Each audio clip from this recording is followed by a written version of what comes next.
자, 이제 25강 25번째 강의 계속해서 시작을 해볼게요. 어디에 하고 있었냐면 238쪽, 그죠? 238쪽에 법조문이 있는데요. 그러니까 10조까지 하다가 쉬었었죠. 예, 여기 11조부터 계속 해볼게요.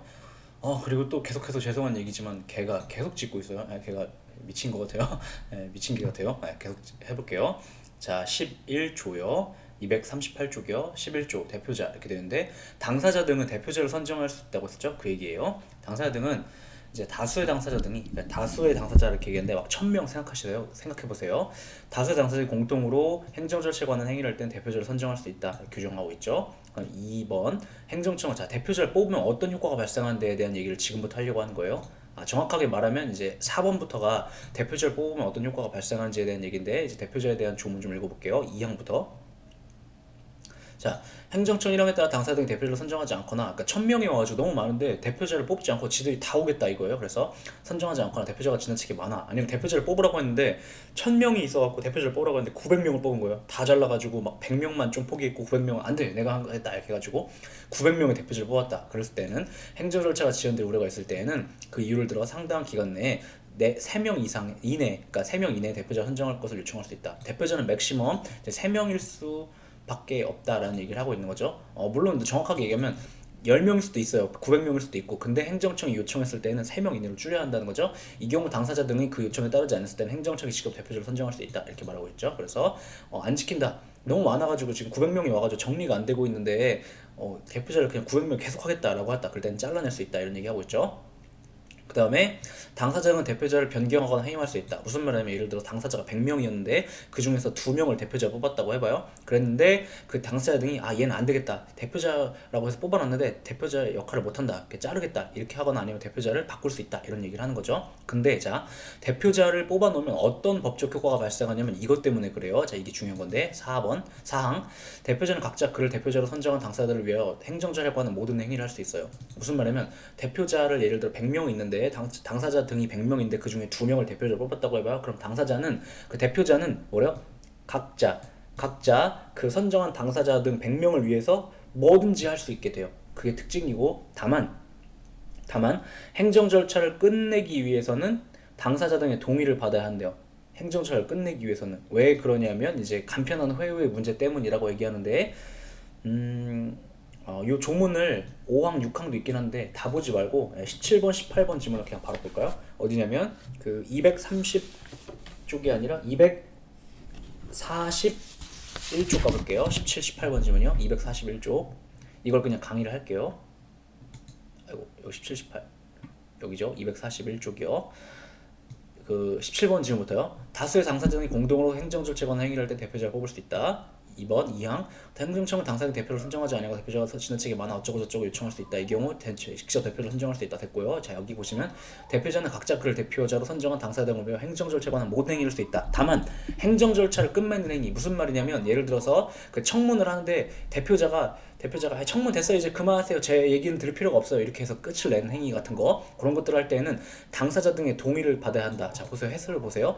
대표제도는 기본적으로 행정청의 편의를 위하여 존재하는 거예요. 왜냐면 너무 복잡해지니까 업무 처리가. 그래서 다만 행정 절차를 끝맺는 행위에 대해서 대표자에 대해서만 행정 절차를 밟을 수 있게 하면 무슨 문제가 발생하냐면 행정청에 의한 간편한 회유의 문제가 발생할 수 있다. 그래서 당사자 등의 동의를 받게 하고 있다. 뭔 소리냐면 자 당사자 등이 100명인데 대표자 2명을 뽑았어요. 그러면 행정청이 자기가 원하는 짓을 하고 싶을 때 100명을 설득하는 것보다 지금 법적으로 행정 절차에서 당사자 등은 대표자를 뽑았을 때 대표자는 그 사람들을 위해서 뭐든지 할 수 있다 라고 하면 무슨 문제가 발생하냐면 지금 얘만 뇌물 줘서 회유하면 끝나버리죠. 맞죠?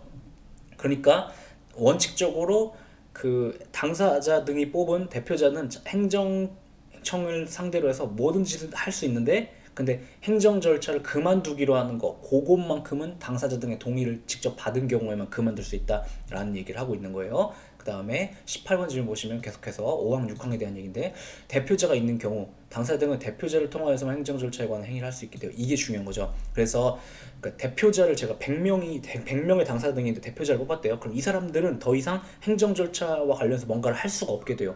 네, 그게 특징이에요. 그래서 근데 예를 들어서 100명이서 대표자 2명 뽑아놨는데 얘네 둘이 이상한 짓을 해요. 그럼 어떻게 하라는 거예요? 그때는 얘네를 해임하거나 변경하라는 거죠. 그렇게 해서만 할 수 있다 이거예요. 그리고 또 다수의 대표자가 있는 경우 그중 1인에 대한 행정청의는 모든 당사자 등에게 효력이 있다. 예를 들어 대표자를 1명 뽑을 수도 있는데 2명을 뽑았다고 해봐요. 그러면 행정청이 예를 들어서 다수의 대표자 중에서 1명에게 청문 절차를 밟았다. 그러면 모든 행정청에게 모든 당사자 등에게 100명에게 청문 절차를 밟은 것과 마찬가지 효력이 있대요. 다만 행정청의 통지, 그러니까 행정청이 당사자 등에 대해서 원래 해야 하는 행위들 중에서 행정 절차들 중에서 통지의 경우에는 대표자들이 아무리 있어도 대표자에게 해서는 안 되고 죄송해요, 말을 잘못했죠. 대표자가 여러 명인 경우 한 명한테만 하면 원래는 되는데 통지의 경우에는 대표자 모두에게 2명 다에게 해야 효력이 있다라는 얘기를 하는 거죠. 예를 들어서 대표자가 여러 명 있는 경우에는 그중 1인에 대해서는 청문을 해도 되지만 그 결과로는 처분 효력이 생기고선 대표자 모두에게 통지를 해야 통지란 거 취급된다. 효력 요건의 경우 그것을 이렇게 취급된다라는 얘기를 하고 있는 거죠. 그래서 다시 238쪽 가볼까요? 여기 38쪽에 보시면 이제 11조를 한 거고요. 12조 보시면 대리인, 당사자는 다음과 후 어느 하나에 해당하는 자를 대리인으로 선임할 수 있다라고 얘기하고 있는데, 대리인은 뭐 하는 거냐면 대표자와 대리인은 뭐가 다르냐면, 대표자는 예를 들어 100명의 당사자 등이 있을 때 이 사람들 중에 대표를 뽑는 게 말 그대로 대표잖아요. 근데 그게 아니라 예를 들어서 제가 그냥 지금 1대1의 구조, 예를 들어 저를 상대로 제가 뭐 식당 영업을 하고 있는데 영업정지 처분을 행정청이 저한테 하려고 해요. 그런데 제가 막 법을 하나도 모르고 막 그 법조문 보면 막 통지하고 막 그러는데 이게 무슨 말인지 막 공부를 안 해가지고 이렇게 모르는 거예요. 그랬을 때 그냥 말 그대로 변호사를 사가지고 나 대신 이 업무를 대신 처리해 줄 수 있는 사람을 고용해가지고 업무를 처리하게 하는 거죠. 그걸 대리인이라고 하는 건데, 대리인 될 수 있는 자격을 이렇게 한정하고 있어요. 당사자 등의 배우자, 그러니까 배우자는 예를 들어서 제가 영업정청을 받았을 때 저의 배우자가 있다면 그 배우자는 변호사가 아니어도 저를 대리할 수 있어요. 그 다음에 직계존속, 예를 들어 제가 미성년자다. 그럼 예를 들어 제가 17살인데 입영통지 처분을 받은 거예요. 그럼 저희 엄마 아빠 혹은 이제 비속, 저희 자식이 있다면 자식 비속, 그 다음에 형제 자매, 이런 사람들은 변호사가 아니어도 할 수 있고, 그 다음에 당사 등이 법인인 경우, 그러니까 그 회사인 경우에는 회사가 직접 어떻게 할 수가 없잖아요. 그러니까 임원이나 직원이 할 수 있다. 그 다음 변호사는 원래 할 수 있는 거고 돈 받고, 그 다음에 행정청 또는 청문 주의자의 허가를 받은 자라고 되어 있고, 그 다음에 또 법령 등에 따라 해당 사안에 대해 대리될 수 있는 자라고 규정을 하고 있죠.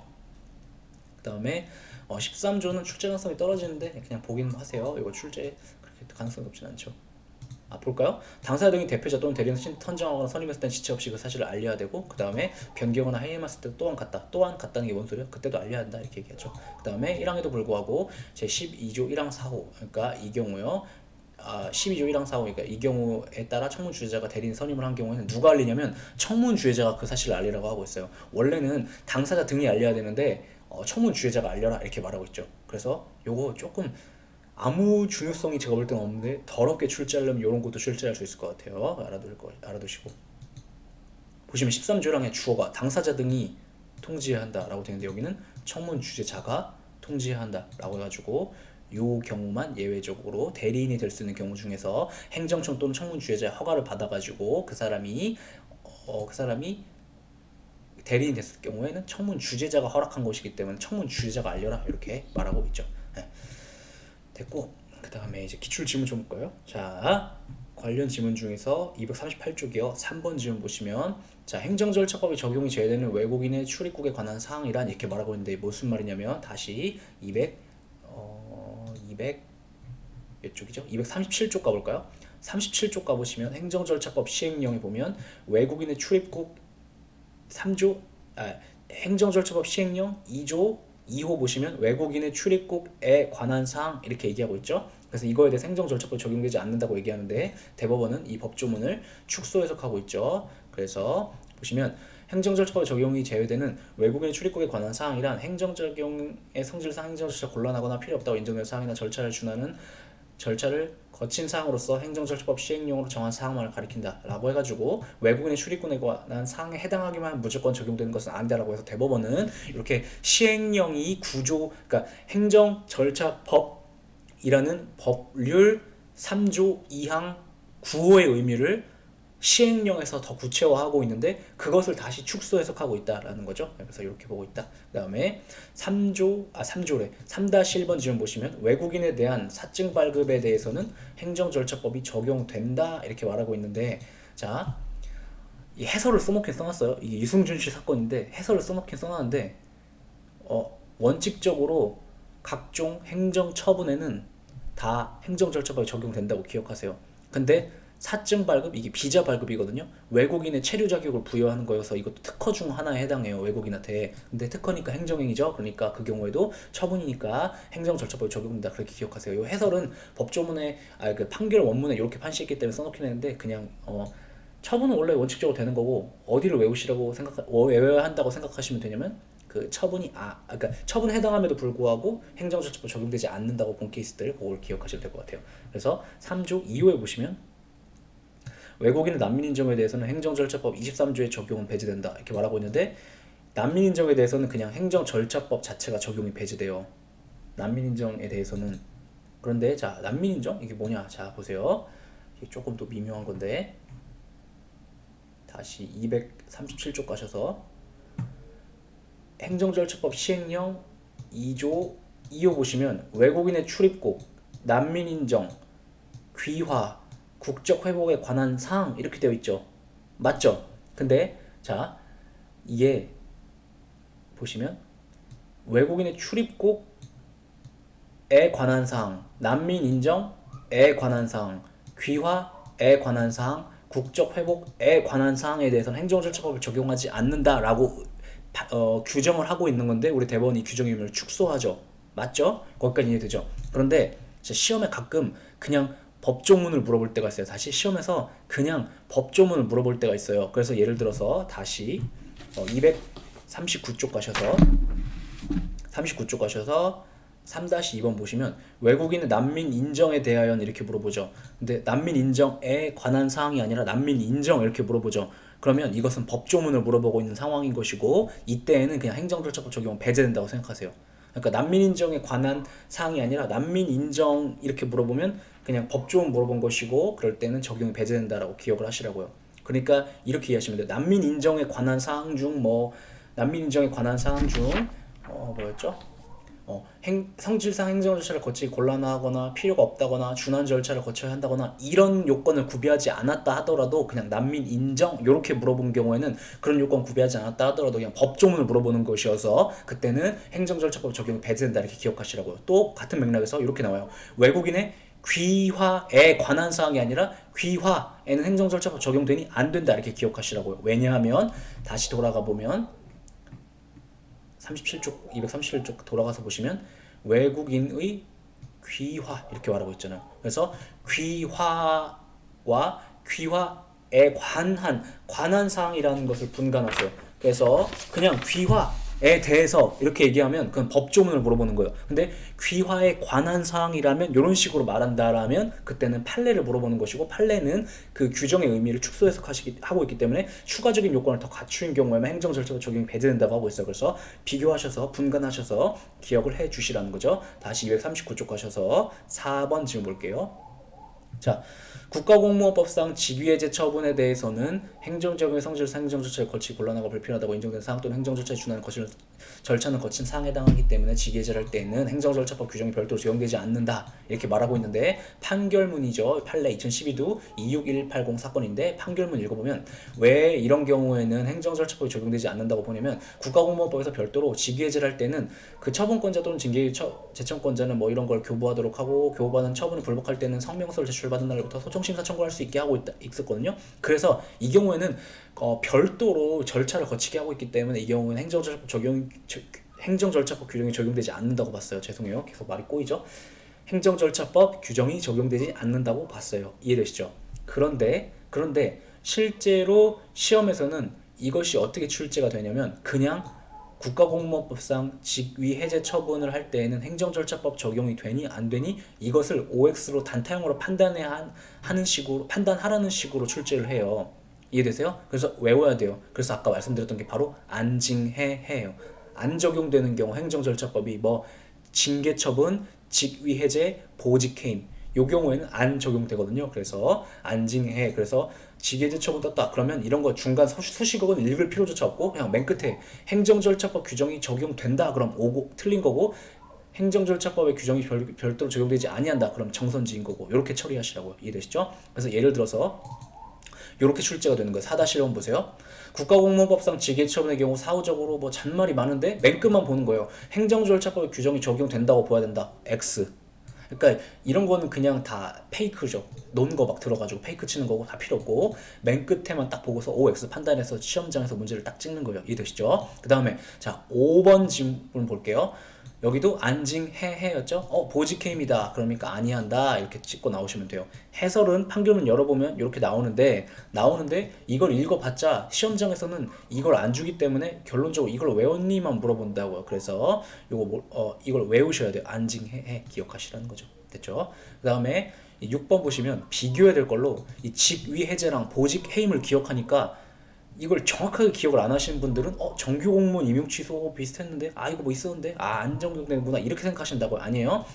정규 공무원 임용 취소의 경우는 다시 원칙으로 돌아가셔서 적용된다라고 기억하세요. 다시 어떠한 행정 처분을 던져주고 구체적인 행정 처분을 던져주고 여기에 적용되냐 안 되냐 물어보면 원칙적으로 적용된다고 보시고 근데 안 된다고 보는 케이스는 우리가 별도로 외운다고요. 그게 뭐라고요? 안징해해. 그거 아닌 경우는 그냥 다 된다라고 처리하시라고 이해되시죠? 근데 여기도 보시면 뭐 잔말이 많은데 정규공무원 임용 취소 처분 여기에는 행정절차법 적용해야 되니 안 적용해야 되니 적용해야 한다라고 처리하시면 되는 거예요. 이해되시죠? 그 다음에 자 7번 질문 볼게요. 자 행정절차법 시행령 2조 8호와 관련된 최신 판례인데 그 육군 3사관 학교 그 사건이에요. 계속 2조 8호는 학교 연수원 등에서 교육훈련의 목적을 달성하기 위하여 학생 연수생들을 대상으로 하는 사항에 대해서는 행정절차법이 적용되지 않는다고 규정하고 있는데 자 문제가 된 건 뭐냐면 육군 3사관 학교 사관생들을 퇴학하는 처분이 있었는데 그게 문제가 된 거예요. 여기에 과연 행정절차법이 적용되는가가 문제가 됐는데 자 우리 대법원은 자 육군 3사관 학교 사관생도에 대해서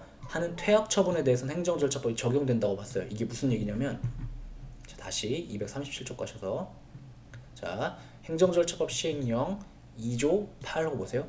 학교나 연수원 등에서 교육훈련의 목적을 달성하기 위하여 학생, 연수생 등을 대상으로 하는 사항에 대해서는 행정절차법이 적용되지 않는다라고 규정을 하고 있죠. 문제가 된 건 뭐냐면 육군 3사관 학교에서 그러니까 학교의 일종이죠. 그래서 교육훈련의 목적으로 이제 너는 뭐 규율을 어겼으니까 실제로 막 술 먹은 사건이에요. 너는 규율을 어겼으니까 너는 퇴학 이렇게 했는데 그 경우에 행정절차법이 적용돼야 되는 상황인지 아닌지가 문제가 됐는데 행정청은 어떻게 생각했냐면 이렇게 돼 있네. 그러니까 2조 8호를 보니까 이 경우에 퇴학에 대해서 행정절차법 적용하지 말라고 하는 것 같은데 그래서 행정절차법을 적용하지 않아야 된다라고 주장을 했어요. 그러니까 다시 239쪽 가시면 239쪽 7번 질문 보시면 문제 해설 보시면 우리 대법원이 아니야 퇴학 처분에 대해서는 이 조문이 적용되지 않아. 그래서 행정절차법이 적용돼야 돼 라고 봤는데 왜 그랬냐면 퇴학 처분은 교육훈련의 목적을 달성하기 위해 행하는 게 아니라 그냥 너와의 관계를 끊어버리겠다라는 거죠. 그래서 이 경우에는 적용이 되어야 한다. 그러니까 저 규정에 해당하지 않아서 적용이 되어야 한다라고 봤어요. 이해되시죠? 그 얘기하고 있는 거. 네. 그 다음에 또 다룰 것이 자 11번 질문 볼까요? 240쪽 가서 11번 질문이요. 행정절차법 시행령 2조 1호에 의해 병역법에 의한 소집에 관한 사항은 행정절차법이 적용되지 않지만 병역법에 따라 지방병무청장이 산업기능요원에 대하여 행하는 산업기능요원 편입 취소 처분은 이에 해당하지 않으므로 행정절차법이 적용돼가지고 행정절차법이 적용되니까 침입적 처분을 할 때는 사전 통지하고 의견 제출 기회 부여해야죠. 그래서 해야 한다라는 판시가 있어요. 자, 얘는 지금 옛날 판례인데 2020년에 올해만 지금까지 출제한 적이 없다가 올해만 연달아 3번은 출제가 됐는데 자 무슨 얘기인지 볼게요. 시행령 2조 1항을 가볼게요. 2조 1항 다시 237쪽이죠. 자 여기 보면은 237조 1항에 보면 237조 1항이 아니라 행정절차법 시행령 2조 1호를 보시면 병역법, 예비군법, 민방위 기본법, 비상대비자원관리법에 따른 징집, 소집, 동원, 훈련에 관한 사항에는 행정절차법이 적용되지 않는다고 하고 있어요. 왜냐면 얘네들은 조금 이렇게 일일이 행정절차를 밟아주기에는 조금 애매한 부분이 있기 때문에 그래요. 예를 들어서 군사훈련을 해야 되는데 군사들한테 자 병사들을 막 모아놓고 자 오늘은 달리기 2바퀴 뛰어라 이렇게 얘기했다고 해봐요. 그러면 그거 의무를 부과하는 거니까 침입적이죠. 근데 거기에 대해서 또 행정절차를 밟으라고 해봐요. 그러면 말이 안 되잖아요. 그래서 이런 경우는 이제 별도의 규정을 둬가지고 간략화하고 있고 이 경우 행정절차법을 적용하지 말라고 하고 있는데 근데 아무튼 자 소집에 대해서는 행정절차법을 적용하지 않는다라고 했는데 이제 문제가 된 것은 다시 어디냐면 240쪽 가셔서 240쪽 가셔서 몇 번이냐면 11번이죠. 자, 소집에 관해서 적용하지 말라고 했는데 산업기능요원 편입 취소에 대해서는 적용을 하래요. 왜 그러냐면 자, 이 산업기능요원으로 편입은 소집이 아니기 때문에 그래요.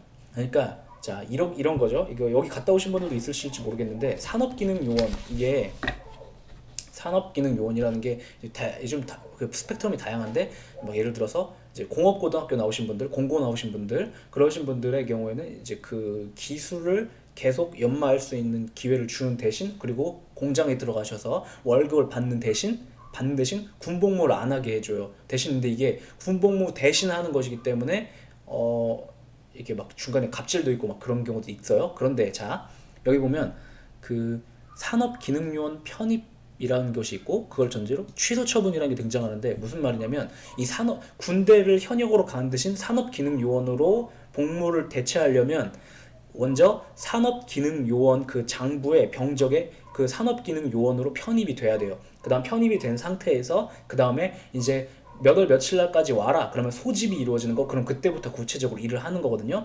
그런데 그러니까 알 수 있는 게 뭐냐면 이 장부에 그 대장에 산업기능요원으로 편입이 되는 거랑, 그래서 실제로 편입된 대상 여기 사람들을 상대로 이제 와가지고 실제로 일하세요 하는 건 별개의 문제란 말이에요. 그래서 소집에 관한 사항에는 병역법의 행정절차법이 적용되지 않을지 몰라도 산업기능요원 편입과 그것을 취소하는 거는 지금 소집에 관한 사항이 아니야. 그러니까 여기엔 행정절차법 적용돼야 되고, 근데 산업기능요원으로 편입시켜줬던 걸 갖다 취소하는 건 침입적 작용이기 때문에 적용이 된다, 이렇게 기억을 하는 거죠. 그래서 해야 한다라고 한 판례가 있어요. 이해되시죠? 그 다음에 자, 지금 이렇게 하고 있는 거죠. 그 다음에 12번 지문이죠. 12번 지문 보시면 대법원에 따르면 행정절차법이 적용이 제외되는 의결 결정에 대해서는 행정절차법을 적용하여 의견 청취 절차를 생략할 수는 없대요. 뭐라는 거야? 적용되면 적용할 수 없다? 아, 그런 얘기가 아니에요. 다시 읽어보세요. 꼼꼼하게. 행정절차법에 적용이 제외되는 의결 결정에 대해서는 행정절차법을 적용하여 의견 청취 절차를 생략할 수 없대요. 무슨 말이냐면 이 같은 사건인데 요거를 보시면 이해가 돼요. 공정거래위원회의 시정조치 및 과징금 납부 명령은 이것은 공정거래위원회의 의결 결정을 거쳐서 하거든요. 그거에 대해서 판시한 건데 그거 일부분을 일반화해가지고 따와가지고 지문으로 출제한 거예요. 다시 공정거래위원회 시정조치 및 과징금 납부 명령이 있었는데, 이거에 대해서 행정절차법 소정의 의견 청취 절차 생략 사유가 존재한다 하더라도 공정거래위원회는 행정절차법을 적용하여 의견 청취 절차를 생략할 수 없다. 또 뭔 소린지 모르겠죠. 이 지문은 이것을 일반화한 거라는데 뭔 소린지 모르겠죠. 자, 이제 진짜 이걸 보면 이해가 돼요. 자, 기억 보세요. 공정거래위원회의 의결 결정을 거쳐 행하는 사항에 대해서는 행정절차법이 적용되지 않는다고 행정절차법 시행령 2조 6호에 규정이 돼 있어요. 맞죠?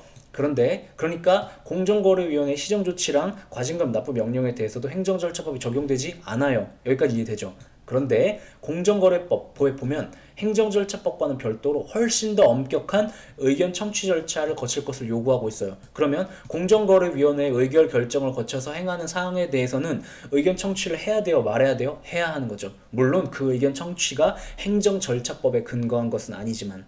이해되죠? 네. 그래서 자, 공정거래위원회가 하는 행정절차법상의 하는 처분에 행정절차법에 따른 의견 청취 면제 사유가 있다 하더라도 의견 청취 면제 사유가 뭔지 복습해 볼까요?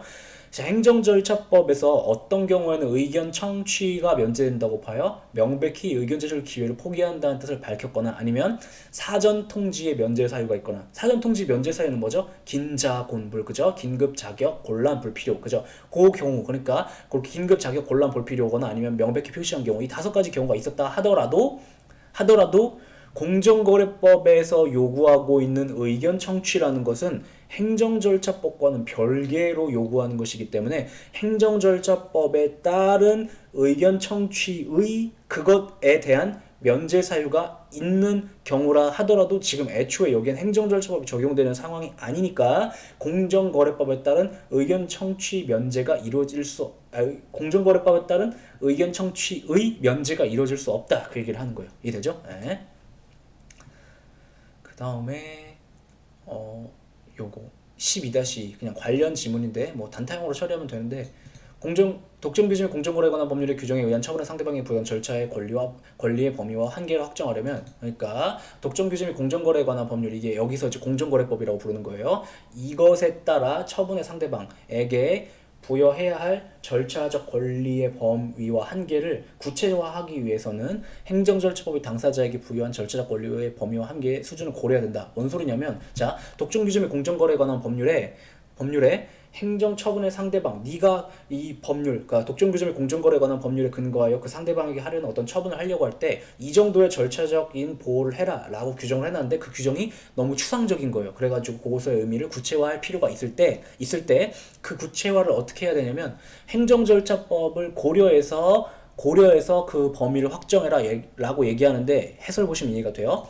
시행령에서 독점규정의 공정거래에 관한 법률에 따라 공정거래위원회 의견 결정을 거쳐 행하는 사항에 대해서는 행정절차법이 적용되지 않게 하고 있죠. 그런데 이거 왜 그런 거냐면, 행정절차법 외에 일반적인 처분 절차에서보다 더 강력한 절차적 보호를 동법에서 독점규정 공정거래에 관한 법률에서 하고 있기 때문에, 동법에 의하여 절차상으로 보호되는 수준이 어느 정도인지를 확정할 때는 당연히 행정절차법보단 더 엄격해야 되죠. 그래서 행정절차법에서 요구하고 있는 정도를 넘어서는 그 이상의 보호를 당연히 해줘야 되는 것으로, 그 독점 규정의 공정거래에 관한 법률상의 절차 권리의 범위와 한계를 그렇게 확정을 하라는 얘기를 하고 있는 거예요. 그거를 이렇게 하고 있는 거예요. 그래서 이거 고려하지 말아야 한다. 이거 딱 여기를 오선지로 비틀게 되게 좋아요. 고려하지 말아야 한다. 이렇게 하면 요 판례가 기억이 나면서 그거네 하면서 이렇게 처리한다고. 틀렸죠? 고려해야 한다라는 거예요. 그 수준, 범위와 한계 확정일 때는 고려해야 한다는 거죠. 왜? 독점 규정의 공정거래에 관한 법률에서는 더 엄격하게 해줘야 되니까. 그 얘기 모순 아니니까 기억해 주시고, 그 다음에 15번 볼까요?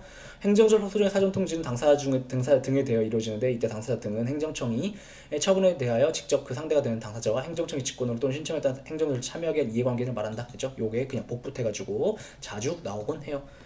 그 다음에 넘기면 241쪽에 15-2번 질문이 있죠. 관계처분에 의하여 자신의 법률상 이익이 침해되는 경우라 하더라도 제3자인 이해관계는 행정청의 참가 결정이 없이는 참가할 수 없다. 그래서 아무리 이해관계는 제3자라 하더라도 행정청이 행정절차에 참여하게 한 자가 아니라면 행정절차에 참여할 수가 없어요. 그 얘기를 하는 거. 그 다음 16번 질문 보시면 241쪽에 처분에 관한 권리 또는 이익을 사실상 양수한 자는 행정청의 승인을 받아야 당사자 등의 지위를 승계한다. 왜 그런지는 설명했죠. 자, 그 다음에 16-1번은 설명했죠. 지위 승계, 당연 승계에 대한 얘기고, 여기는 16번은 허가 승계 혹은 그 승인 승계에 대한 거였고, 17번은 아까 했고, 18번도 아까 했고, 그죠? 그 다음에 20번도 아까 했어요. 대리인이 될 수 있는 자격, 얘네들로 한정하고 있다. 기억해 주시고, 그 다음 21번 질문은 좀 단타형인데, 21번 질문은 행정청의 관할이 분명하지 않은 경우는 해당 행정청을 공통으로 하는 감독하는 상급 행정청이 관할을 결정하며, 공통으로 감독하는 상급 행정청이 없는 경우는 각 상급 행정청이 협의하여 관할을 결정한다. 잡순말이면, 자, 어떤 이제 행정 절차를 밟아야 될 사건이 문제가 됐는데, 이 사건은 도대체 예를 들어서 동작구 관할인지 아니면 뭐 동작구 옆에 뭐가 있죠? 영등포구 관할인지가 문제가 되는 거예요. 이건 서울 얘기구나 너무. 자, 경상남도랑 전라남도는 어딘지 아시죠? 자, 어떤 이제 행정 처분을 하려고 하는데, 이제 특히 이제 경상남도와 전라남도 같은 경우는 이제 남해안에 이제 바닷가가 있잖아요. 그래서 항만에 대해서 어떤 처분을 할 때 막 문제가 되는데, 아무튼 그때 그 어떠한 처분이 전라남도의 관할인지 아니면 경상남도의 관할인지가 이제 막 문제가 된다고 해봐요. 그때 관할이 분명하지 않을 때는 어떻게 하라고요? 공통으로 감독하는 상급 행정청, 얘네들을 공통으로 감독하는 상급 행정청이 있겠죠. 얘네들이 관할을 결정해야 되고, 근데 죄송해요, 말을 잘못했다. 이게 예시가 불적절하구나. 잠깐만요, 대한민국 지도를 좀 볼까? 너무 시간이 많이 걸리는데. 자, 이렇게 할게요. 자, 이렇게 더 좋은 예. 나주랑 전라남도 나주랑 전라남도 맞죠? 목포. 나주랑 목포가 이렇게 있는데, 얘네 둘이 어떤 처분을, 항구에 있는 어떤 항구에 대해서 처분을 했어요. 그런데 이 관할이 나주 관할인지 목포 관할인지가 불분명한 거예요. 그랬을 때는 그 둘을 공통으로 감독하는 상급 행정청, 전라남도가 있죠. 전라남도가 결정하고, 근데 보니까 관할을 결정하며, 상급 행정청이 그 관할을 결정하며, 근데 공통으로 감독한 상급 행정청이 없는 경우, 예를 들어서 충청북도 청주시랑 충청남도 천안시 에 막 분쟁이 생겼다고 봐. 그때 공통으로 감독하는 상급 행정청이 없다. 그러면 그냥 중앙 정부에서 하는 게 아니라 그때는 어떻게 하래요? 각 상급 행정청이 협의를 하래요. 충청북도랑 충청남도가 협의해서 정해라 이렇게 말하고 있는 거죠. 이해되죠? 그렇게 해라. 그리고 오선지로 이렇게 각 상급 행정청의 협의인데 그걸 당행정청의 협의라고 오선지로 출제했어요. 그리고 제가 참고로 오선지의 경우에 따라 진짜 이게 왜 오선지인지 모르실까봐 밑줄을 그어드린 데가 있어요. 이게 옳다는 게 아니라 여기가 틀렸기 때문에 오선지다라는 걸 의미해서 밑줄을 그어드린 거예요. 넘기면 242쪽 가셔서 24번 질문 그냥 단타형으로 처리하면 되는 건데 행정절차법 16조 2항에 보면 외국에 거주하거나 체류하는 자에 대한 행정절차법상의 각종 기간 뭐 14일, 7일, 10일 이런 거 있죠. 그 기간 및 기한은 행정처의 우편이나 통신에 걸리는 일수를 고려하여 정해야 된다. 뭐 예를 들어서 미국까지 우편이 오기에는 뭐 20일이 걸린다. 그러면 14일 기간은 34일 이렇게 정해준다. 뭐 그런 식으로 한다는 거죠. 그 다음에 근데 요걸 비교해야 될 걸로 행정심판법에 비슷한 조문인데 요거는 그냥 혼자 보세요. 그 다음에 25번 질문 보시면 천지집행이나 그 밖에 당사 등의 책임이 없는 사유로 행정절차법 기간 및 기한을 지킬 수 없는 사유가 있다. 그럼 그 사유가 끝난 날까지 기간의 진행이 정지된다. 무슨 말이냐면 자, 뭐 14일 이내에 어떤 행정 처분을 해야 된다고 해봐요. 행정 절차를 밟아야 되는데 행정청이 밟아야 되는데 갑자기 2일이 지난 그 이틀이 지난 날부터 갑자기 전쟁이 벌어진 거예요. 그러면 전쟁이 끝날 때까지 전쟁이 예를 들어 10년이 이루어졌다. 그러면 10년째 끝나는 날부터 남은 12일을 더 카운트해서 이렇게 진행한다라는 얘기를 하고 있는 거죠. 그걸 정지제도라고 불러요. 자, 이런 것이 있고 2006년에 한번 나온 적이 있으니까 또 나올 수 있어요. 충분히 중요한 것은 아닌데 행정절차법에 존재하는 그냥 법규정 복붙해서 출제할 수 있으니까 기억을 해주세요. 됐죠? 자, 그 다음에 이제 242쪽 수익적 처분과 공통처분 절차 볼게요. 자, 처분 절차. 그러니까 행정절차법은 처신예예지를 규정하고 있다라고 했죠. 그건 아시죠? 처신예예지를 규정하고 있는데 처가 처분 절차잖아요. 그러니까 처분 절차에 대해서 규정한 게 메인이에요. 그런데 처분은 다시 공통처분 절차랑 수익적 처분 절차랑 침익적 처분 절차로 갈려요.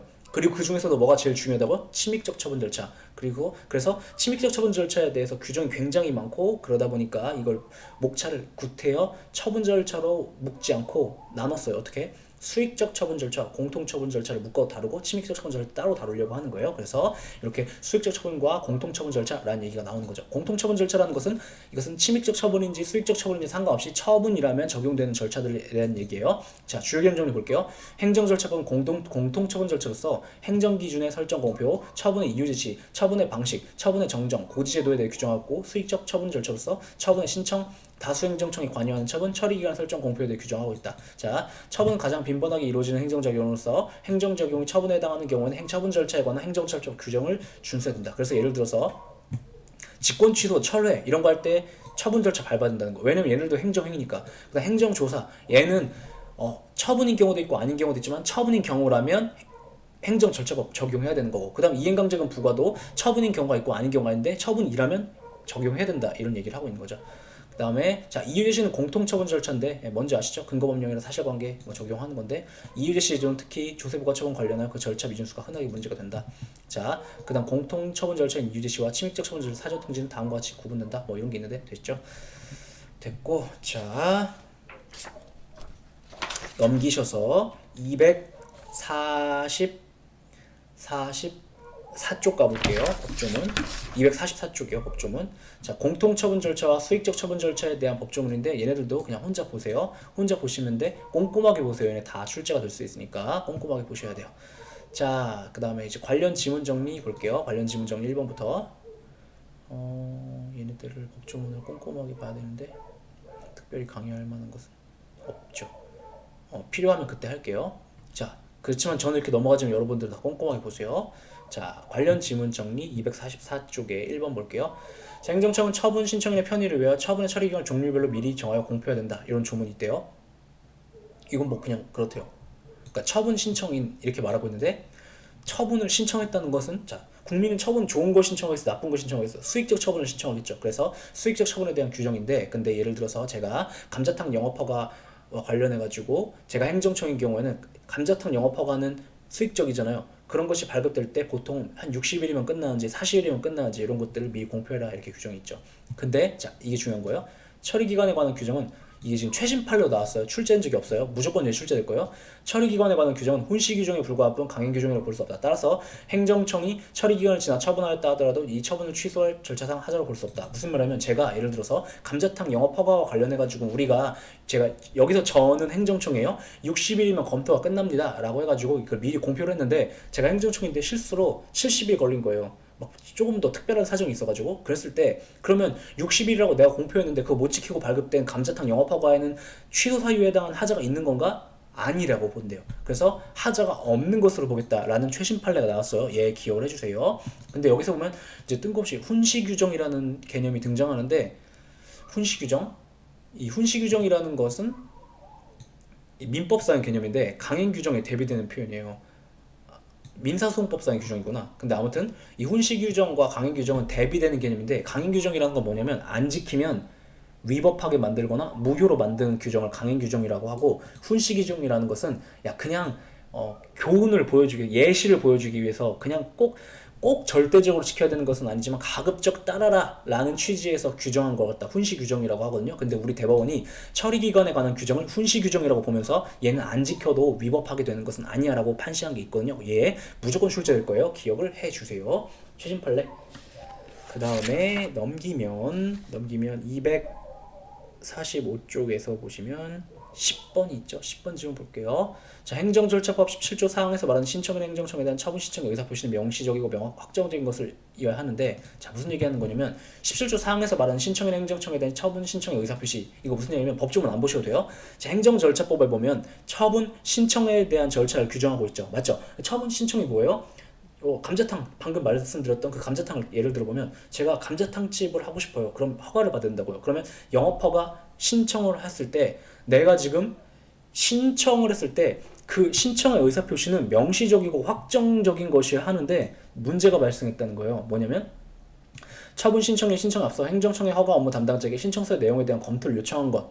뭔 소리냐면 제가 감자탕 영업허가 신청을 하고 싶은데 공무원한테 이렇게 하면 될까요? 이렇게 물어본 거예요. 그럼 이거는 신청을 한 건지 안 한지가 불분명하죠. 신청했다면 나는 감자탕집을 하고 싶습니다. 그래서 이 신청에 따라 허가를 발급해 주시길 원합니다. 이렇게 해야 신청인 거지. 한번 검토해 주세요. 이상한가?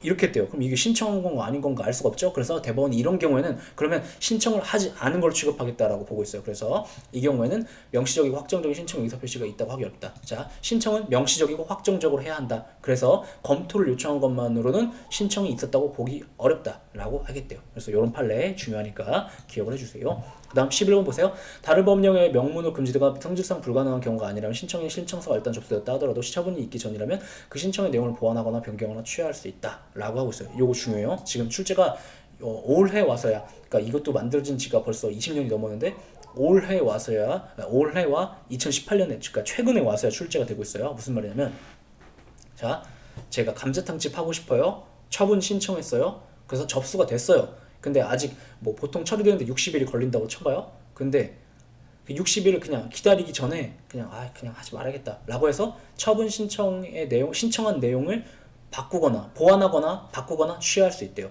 요 규정이 있다는 거 기억을 해주세요. 요것도 기억을 해주세요. 예. 지금 출제가 안 되다가 최근에 되고 있으니까 2018년에 드디어 문제은행 풀에 들어간 거고, 그러면 20년에 그래 출제한 거고 아마 또 나올 것 같아요. 기억을 해주세요. 이런 조문이 있다. 처분 신청과 관련해서 언제까지? 그 신청에 따른 처분이 있기 전까지. 신청에 따른 처분이라는 게 뭐예요? 감자탕 영업 허가를 해주든가 아니면 거부 처분을 하든가 뭔가 가타부타 응답이 있을 거 아니에요? 그 리액션이 있기 전까지는 나는 보완하거나 변경하거나 취하할 수 있다 라고 규정이 있대요. 약간 쓸데없는 얘기인데 행정절차법은 정말 중요해요. 여러분들이 그 실무에 들어가셔가지고 공무원으로서 일을 하실 때 이 행정절차법을 잘 알면 이제 상관들이 좋아져. 그럼 상관들이 잘 좋아하게 만들기 위해 이걸 외워야 되냐? 그러네. 하여튼 좋아요. 일 잘한다고. 일 잘하면 좋죠. 자, 246쪽에 14번 볼게요. 자, 처분의 이유 제시는 처분과 동시에 해야 된다. 이거 그래서 이걸 가지고 맨날 오선지를 잘 만들어요. 여기 나왔구나. 14-1에 오선지. 뭐요? 처분의 이유 제시는 처분에 앞서 사전에 한다. 아니죠. 이게 왜 출제가 된 거냐면 사전 통지랑 다르다는 취지에서 출제가 되는 거죠. 동시에 해야 되며 그리고 어느 정도로 이유를 구체적으로 제시되면 당사자가 근거를 알 수 있을 정도로 상당한 이유를 제시해야 되고 충분히 납득할 수 있을 정도로 구체적으로 명확하게 해야 된다라고 이제 공자님 말씀 같은 것이 있죠. 그 다음에 근데 14번은 처분의 이유 제시에 대한 거죠. 근데 이유 제시는 공통처분 절차죠. 공통처분 절차라는 것은 그 어떤 처분을 할 때든 이그단 반경긴, 그단 반경긴 사유가 없는 거. 그러니까 이유 제시 면제 사유가 없는 한 처분을 할 때는 언제나 이유 제시를 해야 한다는 얘기예요. 근데 어떻게 하라고요? 그 상대방이 알 수 있을 정도로 그리고 충분히 납득할 수 있을 정도로 구체적이고 명확하게 하래요. 근데 이 경우에는 구체적이고 명확하지 않아도 조금 된다라고 본 케이스가 있어요. 그게 언제냐면 15번 지문이고 중요해요. 자, 당사자가 근거 규정을 명시하여 신청하는 인허가 등을 거부할 때는 그렇지가 않대요. 다시. 자, 지금 처분을 할 때는 일반론으로서 14번에서 어떻게 하래요? 충분히 납득할 수 있게 알 수 있을 정도로 구체적이고 명확하게 하래요. 근데 이 경우에는 조금 그 구체성과 명확성의 정도를 완화시켜 주겠다는 얘기를 하고 있는 게 15번 지문인데 언제냐면 상대방이 처분을 이와 같이 감자탕집 영업 허가를 신청합니다. 뭐 식품위생법 63조 2항에 따르면 이렇게 되어 있는데 저는 요건을 다 구비했기 때문에 이러한 사정에 의해서 감자탕집 영업 허가를 신청합니다. 라고 해서 신청했는데 행정청이 보니까 요건 못 갖췄는데 라고 해서 거부를 한다고 해봐요. 그때에는 지금 이 본인이 다 알고 있는 거잖아. 몇 조 몇 항에 근거해서 하고 있는 것인지를. 그래서 당사자가 근거를 알 수 있을 정도 상당한 이유를 제시한 경우에는 당해 처분의 근거 및 이유를 구체적 조항 및 내용까지 명시하지 않았더라도 그 처분이 위법한 것이 된다고 할 수 없다라고 하고 있어요. 자, 근데 여기 보시면 이때에도 당사자가 그 근거를 알 수 있을 정도로 상당한 이유를 제시하긴 해야 되는데 이 경우에는 요 상황에는 당사자가 다 적어서 왔어요. 그러니까 요렇게 구체적 조항 및 내용까지 명시하지 않았더라도 알 수 있을 정도로 상당한 이유를 제시한 것을 취급해준다는 말이기도 해요. 그래서 요 경우는 조금 완화해주니까 요건 기억해 주세요. 그래서 요 같은 사건 2002 8912 사건을 2017년 지방직 7급에서는 구체화했어요. 구체적으로 무슨 사건이었냐면 이런 사건이었는데 행정청이 토지용실 변경허가 신청을 불허하는 근거 규정으로 도시계획법 시행령 20조를 명시하지 아니하고 그냥 도시계획법이라고만 했는데 이것도 정당하다고 했어요. 무슨 말이냐면 토지용실 변경허가 신청이 들어왔었나봐요. 근데 그 신청인이 다 구체적으로 다 알고 있고 그래서 구체적으로 다 적어갖고 이러이러한 사정하에 이러이러한 규정을 충족했으니까 이러한 요건을 나는 구비했다고 생각합니다. 그래서 허가를 신청합니다. 라고 들어왔는데 그때 안 돼 라고 하면서 왜 안 되냐면 도시계획법을 봐라 라고만 했대요. 근데 그것도 아무 문제가 없다고 했대요. 그래서 15번이랑 15-1이 같은 사건이니까 기억을 해주세요. 도시계획법이라고만 기재했는데 자신 신청이 개발제한구역의 지정 목적에 현저하의 지장을 초래하는 것이라는 이유로 구도시계획법 시행령 20조 1항 2호에 따라 불허된 것임을 알 수 있었다면 그 불허 처분이 위법하지 않다. 해설 보시면 처분 발급 신청에 따른 거부 처분에서는 이유 제시 구체성 정도가 완화된다. 덜 구체적으로 제시하더라도 상대방의 근거 이유를 알 수 있는 경우가 많기 때문이다. 상대방이 이미 처분의 이유와 근거를 알고 있는 경우에는 이유 제시를 하지 않아도 된다는 말은 아니기 때문에 혼동하면 안 돼요. 자, 이게 좀 덜 구체적으로 할 수 있다는 거지. 너 알고 있잖아. 그래서 나 안 해. 이렇게 할 수는 없다는 거야. 하기는 해야 돼요. 근데 덜 구체적으로 할 수 있다라는 거 기억을 해주세요. 신청 들어왔는데 그것을 거부하는 경우는 그렇다라고 기억을 해주세요. 요거 중요한 판례니까 기억을 해주세요. 그래서 또 비교해야 될 판례로 15-2번이 있어요. 15-1하고 비교하시라는 거예요. 변상금부가 처분을 하면서 납부고지서 또는 사전통지서에 그 산출 근거를 제시하지 아니한 거예요. 그래서 왜 안 했어요? 물어보니까 이거 앞에서 다뤘던 판례인데 산출 근거 법에 규정되어 있는데요. 아니면 예를 들어 도시계획법 이런 식으로 법령만을 명기했다. 그러면 요건을 충족한 것을 볼 수 없대요. 지금 얘랑 다른 사건이에요. 15-1이랑 15-2가 지금 얘는 뭘 해주세요, 허가해주세요, 토지용실 변경 허가 해주세요 라고 했다가 그 신청에 대해서 안 돼 이렇게 리젝트한 사건이 아니라 변상금부가 처분을 때리고 있는 상황이에요. 그래서 이 경우에는 법령만을 명기한 걸로 봐주지 않아요. 이해되시죠? 네, 다르니까 비교하시라. 그 다음에 또 관련된 걸로 법령만을 명기한 것으로는 안 된다라고 한 사건 중 하나로 이 공공기관의 정보공개에 관한 법률 정보공개법 판례죠. 그러니까 정보공개법과 관련된 판례인데 다 끌어가지고 긁어 모은 거예요. 그러니까 이런 식으로 이 책은 이렇게 15-1, 15-23 이런 거 다 긁어 모은 거예요. 관련된 것들. 자, 보시면 공공기관은 정보공개 청구를 거부할 경우에 어떻게 해야 되냐면 나는 몇 조 몇 항, 그러니까 구조 특히 이제 정보공개법상 정보공개를 거부할 때는 구조 1항 단서 각 호의 사유가 있어야 되잖아요. 각 호 몇 호, 1호인지 2호인지 3호인지 4호인지 5호인지 6호인지 7호인지 8호인지 이거를 갖다 딱 열걸 해야지. 그게 아니라 그냥 정보공개법 구조 1항 막 이렇게만 해서는 안 된다 이런 얘기죠. 그래서 요 얘기를 하고 있는 거 같이 비교해서 기억을 해주시고, 그 다음에 또 이제 별개의 얘기로서 지문 이제 15-가 아니라 16이죠. 별개의 얘기로서 이유제 시할 때 하나의 납세고지서에 의하여 본세와 관세를 함께 부과할 때는 납세고지서의 본세와 관세 각각의 세액과 얼마인지 각각 몇 조 몇 항에 근거하여 왜 그런 걸 부과하는지 다 기재해야 되고 안 하면 위법하다라고 본 판례 있으니까 기억해 주세요. 선생님 지금 이 얘기 갑자기 왜 하는 거예요? 지금 우리 공통처분 절차나 수익적 처분 절차에 대한 기출 지문들을 건드리고 있는데 이유제 시와 관련된 그 지문이에요 이게. 왜냐면 이유제 시가 이제 조세 부과 처분과 관련해서 이루어질 때 이렇게 각각 산출 근거, 산출 사실, 아까 부과 요건 이런 것들을 과세 요건 이런 것들을 기재해 줘야 되거든요. 그래서 이유제 시와 관련된 맥락으로서 지금 이 지문을 다루고 있는 것뿐이에요. 다루고 있는 거예요. 그 다음에 자 17번 질문 보세요. 또 처분 당시 당사자가 어떠한 근거와 이유로 처분이 이루어진 것인지 충분히 알 수 있어 그 불복에 하여 그에 불복하여 행정구제 절차로 나가는데 별다른 지정이 없었던 것으로 인정되는 경우에는 처분서에 처분의 근거와 이유가 구체적으로 명시되어 있지 않다 하더라도 그 처분이 위법하게 되지 않는다. 자 여기도 적기는 적은 거예요. 근데 구체적이지 않았다는 거죠. 그러면 근데 자 이유 제시는 상대방에게 지금 처분의 근거와 이유, 그래서 이걸 토대로 네가 싸우고 싶을 때는 싸울 수 있게 해주기 위한 목적으로 이유 제시를 하는 건데 다 알고 있었대요. 그러면 이유 제시를 통해서 달성하려는 목적이 이미 도모된 거죠. 달성된 거죠. 그래서 그때는 하기는 했다면 조금 덜 구체적이었도록 된다라는 거죠. 근데 왜냐하면 구체적일 것을 요구하는 이유는 이런 목적을 달성하기 위한 것인데 이런 목적이 이미 달성됐다라면 조금 덜 구체적으로도 된다 이렇게 얘기하고 있는데 일반론으로서 이렇게 얘기하고 있는 거예요. 일반론으로서. 그 다음에 비교해야 될 것으로 자 납세자가 과세처분 내용을 미리 알고 있어도 해야 된다라는 거 비교되죠. 근데 요거는 효력력 발생 요건에 대한 거네. 비교해서 같이 기억해 주세요. 그 다음에 자 이유제 시와 관련된 최신 판례가 하나 있는데 요거를 학자들은 조금 중요하게 생각하고 있어요. 출제가 아직 안 되고 있는데 자 보세요. 다시 이유제 시와 관련된 판례가 하나 있는데 얘는 기존에 우리가 알고 있었던 지식과 연결짓지 마시고 그냥 독자적으로 단타용으로 얘만 좀 처리해 주세요. 자 최신 판례인데 2019년 판례죠. 18년인가? 네. 교육부 장관이 어떤 후보자를 이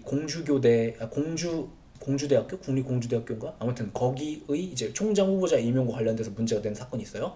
교육부 장관이 어떤 후보자를 총장 임용에 부적격하다고 판단하여 배제하고 다른 후보자를 임용 제청하는 경우라면 배제한 후보자에게 연구윤리 위반, 선정 선거 부정, 그밖에 비유행위 등과 같은 부적격 사유가 있다는 점을 구체적으로 제시할 의무가 있다라고 얘기하고 있는데 이 무슨 얘기냐면 자 국립대학교 총장은 어떻게 뽑냐면 국립대학교 자체에서 이 위원회에서 국립대학교 자체 위원회에서 그 투표를 해요. 투표를 해가지고 일단 후보를 하고 투표를 해요. 자기들끼리 투표를 해가지고 그 중에서 1, 2등으로 뽑힌 사람이 있으면 이 1, 2등을 갖다가 교육부 장관한테 우리는 얘네를 뽑았어요 라고 해서 그 리스트를 줘요. 그러면 교육부 장관이 교육부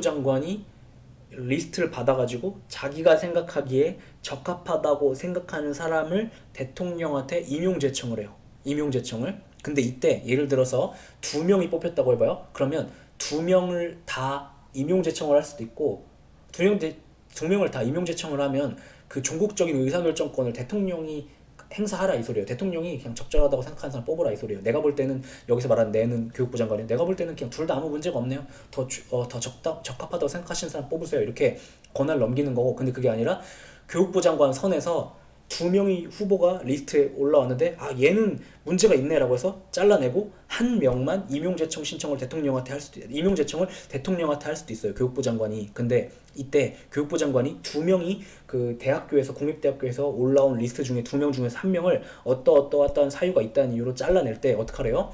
그때 부적격 사유가 있다는 점을 얘는 부적격이야 라고 하는 점을 구체적으로 제시해야 될 의무가 있다라고 해서 교육부 장관이 임용제청 시에 그 후보자들 중에서 한 명을 배제할 때는 이런 것을 제시해야 될 의무가 있다라고 한 판시고요. 뭐 당연한 거죠. 왜냐면 침입적 처분이니까. 근데 자 2번이 중요한 건데 근데 교육부 장관이 부적격 사유가 없는 후보자들 사이에서 어떤 후보자를 총장으로 임용 제청하는 경우는 제청 행위 자체로서 행정 절차법상 이유 제시 의무를 다한 것이라고 하던데요. 이상하죠.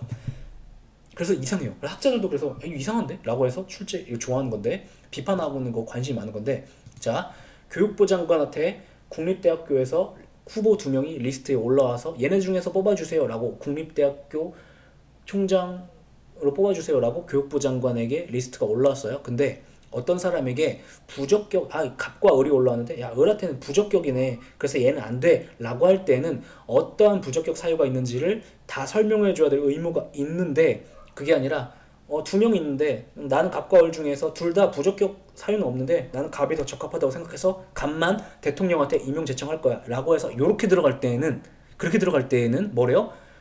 그냥 대통령한테 그냥 갑을 임용 제청합니다 라고 그냥 들어갈 때에는 그때는 부적격 사유가 있다는 이유로 잘라낸 것이 아니기 때문에 그때는 특별히 자 보세요. 제청행위 자체로서 제청행위는 대통령한테 하는 거거든요. 그 자체로서 행정절차법상 이유제시 의무를 다한 것이라고 보는데요. 뭔 소리야? 이유제시를 별도로 예를 들어서 갑과 을 중에 갑을 임용제청했다면 을한테 해줄 필요가 없다라고 본 거예요. 그래서 학자들이 왜? 논것 제시 없이 이렇게 하고 있어요. 그래서 좀 비판을 받고 있어요. 기억을 해주세요. 자 됐고 그 다음에 자 25번까지만 할게요. 247쪽이죠. 25번 행정절차법상 불법 방법에 대한 고지 절차에 관한 규정을 위반하였다고 하여 그러한 이유만으로 처분 위협하게 되는 것은 아니다. 무슨 얘기하고 있는 거냐면 자 행정절차법에도 고지제도를 두고 있고 행정심판법에도 고지제도를 두고 있어요. 기억이 나세요? 고지제도가 뭐죠? 자, 고지제도가 뭐죠? 고지제도. 자, 이거 이유제시랑 혼동하시면 안 돼요. 이유제시는 내가 여기서 내는 행정청이에요. 너를 상대로 어떠한 처분을 하는데 왜 몇 조 몇 항에 근거해서 그리고 어떤 사실관계가 있어서 너한테 이런 처분을 하는 것인지를 얘기해 주는 거예요. 예를 들어서 너는 이제 만 19세가 됐으니까 근데 병역법에 보면 만 19세부터는 이제 병역 관리 자원이 된다. 그래서 너한테 입영 통지 처분을 한다. 이런 식으로 법조문과 너한테 지금 무슨 일이 벌어졌는지 왜 이걸 얘기하는지를 알려주는 걸 이유제시라고 하는 거예요. 처분을 할 때. 근데 그게 아니라 고지 절차는 이유제시랑 혼동하시면 안 돼요. 별개예요. 뭐라고요? 고지 절차는 나는 너를 상대로 이런 처분을 하는데 이거에 대해 네가 불복하고 싶으면 어떻게 해라. 어떻게 하면 된다. 예를 들어서 안날로부터 90일 내에 행정소송을 들어오라든가 안날로부터 90일 내에 행정심판을 들어오라든가 불복 절차를 알려주는 걸 고지 절차라고 한대요. 근데 고지를 안 했다.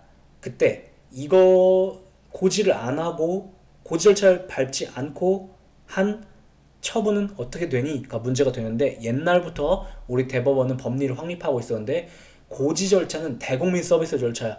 그러니까 안 해도 위법하게 되는 것이 아니고 안 해도 혹시 무효가 되는 것도 아니야 라고 보고 있어요. 그래서 행정절차법상 불복 방법에 대한 고지 절차에 관한 규정을 위반했다 그런 이유로 처분이 위법하게 되는 것은 아니다 이렇게 보고 있어요. 이해되시죠? 네. 읽어보면 불복 방법에 대한 고지 절차는 공통처분 절차에서 규정되어 있지만 처분의 적법 요건인 것은 아니라고 본다. 그죠? 처분의 상대방이 그 처분에 대한 불복 절차에 편의를 제공하는 데 불과한 것이라고 본다. 그죠? 이렇게 보고 있어요. 그리고 이 문장은 무슨 얘기냐면 행정절차법에도 고지제도가 규정되어 있는데 행정절차법상 고지를 안 거쳤다 하더라도 거기서 요구하고 있는 고지 절차를 밟지 않았다 하더라도 그때도 그 처분이 위법하게 되는 것은 아니라고 보고 있거든요. 그 얘기하고 있는 거예요. 요거는 기본 강의 때 한 거죠. 그 얘기 한 것이다. 그렇지요? 자 그러면 개소리 막 계속 들리는데 강의 듣느라 수고하셨고 다음 시간에 그 끝장내기 89 침입적 처분 절차부터 들어가는 걸로 할게요. 네, 수고하셨습니다.